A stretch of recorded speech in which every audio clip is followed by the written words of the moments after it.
Val Thorens Habitat, c'est un office départemental HLM et il a comme activité le développement de la construction de logements sociaux, mais aussi la gestion des logements, puisque nous sommes propriétaires de 22 600 logements sur tout le département. Nous avons 235 millions d'euros de budget d'exploitation et d'investissement tous les ans.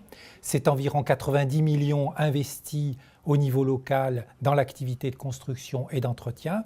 Et par exemple, pour vous donner un ordre d'idée, l'année dernière, ça représente environ 1400 salariés qui ont travaillé pour le compte de Val Thorens Habitat indirectement. Alors, la Caisse d'épargne est un partenaire essentiel et important puisqu'il est très investi dans toutes les questions relatives au logement social. C'est un partenaire historique du logement social, mais en plus là particulièrement parce qu'il s'agit de projets un petit peu expérimentaux.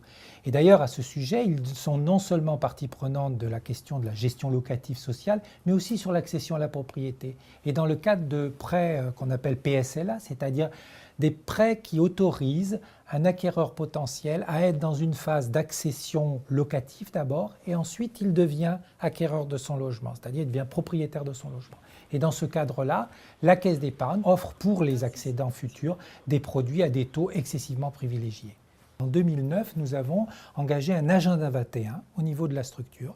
Et dans cet agenda, nous avons pris un certain nombre d'engagements, notamment celui de réaliser dès l'année 2009 plus de 80% de notre production en BBC ou en THPE, c'est-à-dire très haute performance énergétique. Et nous avons réalisé ce projet. C'est un investissement évidemment important, mais qui relève d'un engagement très fort que les organismes HLM et surtout les organismes HLM publics doivent avoir. Nous souhaitons améliorer les conditions de vie des gens qui vivent dans nos logements, mais aussi leur permettre d'avoir de l'argent à investir ailleurs que dans les charges, dans les consommations énergétiques.